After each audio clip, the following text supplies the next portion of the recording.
আসসালামু আলাইকুম আমার প্রিয় বন্ধুরা, আশা করি তোমরা সবাই ভালো আছো আর আমিও ভালো আছি। আর প্রতিদিনের মতো আজকে আমার বন্ধুদের সাথে মজাদার একটা রেসিপি শেয়ার করতে চলে আসলাম। মা আজকে বাসায় সেইটির জন্য রান্না করছে করলা দিয়ে রুই মাছের অসাধারণ এক রেসিপি। যদিও করলা সবজি একটা তিতো সবজি, যার জন্য আমরা অনেকেই করলা খেতে পছন্দ করি না, তবে মায়ের হাতে করলা দিয়ে যে কোনো রেসিপি খেতে এতটা দারুণ লাগে, তাই আজকে আমার বন্ধুদের সাথে আমার মায়ের হাতে করলা দিয়ে রুই মাছের এই অসাধারণ রেসিপিটা শেয়ার করতে চলে আসলাম।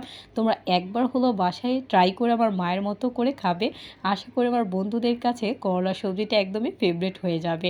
আর মা এখানে মজাদার রেসিপিটা রান্না করার জন্য রুই মাছগুলো একটু ভেজে নিচ্ছে মরিচ, হলুদ, লবণ আর রসুন বাটা দিয়ে। কারণ যে কোনো মাছের রেসিপি একটু মাছগুলো ভেজে নিলে খেতে আরও বেশি দারুণ লাগে, তাই মা মরিচ, হলুদ, লবণ আর রসুন বাটা দিয়ে একে একে মাছের পিসগুলো তেলে ছেড়ে দিচ্ছে আর আস্তে আস্তে করে মাছগুলো ভেজে নিচ্ছে। আর মাছগুলো ভাজা হয়ে গেলে মা ভাজা মাছগুলো তুলে ভাজা মাছের তেলটাতে অল্প একটু পেঁয়াজ কুচি দিয়ে দিল। এখানে মা একটার মতো পেঁয়াজ কুচি দিয়েছে। আর এখন ভালো করে নেড়ে চেড়ে পেঁয়াজগুলো লাল করে নিচ্ছে। আর পেঁয়াজটা লাল হয়ে আসলে এখন মা মরিচ আর হলুদের গুঁড়া দিয়ে দিচ্ছে আর সাথে দিয়ে দিচ্ছে অল্প একটু পানি মশলাটা কষানোর জন্য। এখন নেড়ে চেড়ে ভালো করে মশলাটা কষিয়ে নিচ্ছে। আর কষানো মশলাটাতে মা এখন দিয়ে দিচ্ছে পরিমাণ মতো লবণ দিয়ে ভালো করে নাড়াচাড়া করে নিল। আর এখন মার সাথে দিয়ে দিচ্ছে আদা বাটা, রসুন বাটা। করলা দিয়ে মা যখন এরকম রুই মাছ রান্না করে থাকে তখন আদা বাটা, রসুন বাটা আর সাথে এখন দিয়ে দিল মা জিরা বাটা। এতে দারুণ একটা ফ্লেভার আসে আর খেতে কিন্তু সত্যিই দারুণ লাগে। আর এখন কষানো মশলাটাতে বলক চলে আসলে মা এরকম করে পাতলা পাতলা করে চিকন চিকন করে করলাগুলো কেটে নিয়েছে।